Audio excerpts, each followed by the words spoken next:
औषध नाही, इंजेक्शन नाही, आता ऑपरेशन शिवाय पाठ आणि मानेच्या दुखण्यापासून आराम मिळवा. NC wellness centre, Naval petrol पंपासमोर, रेल्वे लाईन, सोलापूर. सोलापूर येथील बेगमपेठ परिसरात कौटुंबिक कारणावरून झालेल्या वादात एका तरुणाला लोखंडी सळईने व लाथाबुक्यांनी मारहाण केल्याची घटना घडली आहे. या प्रकरणी जेलरोड पोलीस ठाण्यात 4 जणांविरुद्ध गुन्हा दाखल करण्यात आला आहे. बुरहानुद्दीन शरीफ साब कुरेशी राहणार बेगमपेठ यांनी या संदर्भात दिलेल्या फिर्यादीवरून अकीब कुरेशी, रेहान बिलाल, जुनेद बिलाल कुरेशी आणि हबीबा कुरेशी यांच्यावर गुन्हा नोंदवण्यात आला आहे.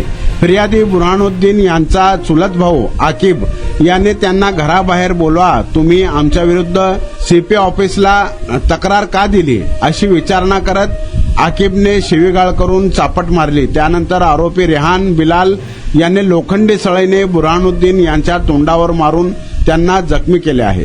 आणि आता अवस्था अशी व्हायला लागली होती की मी बसत किंवा उभं राहत नव्हतो, तर जास्तीत जास्त झोपून राहायचा प्रयत्न करायचो. सलगपणे आपण एखादं काम करायला लागलो की बॅकमध्ये पेन येतोय.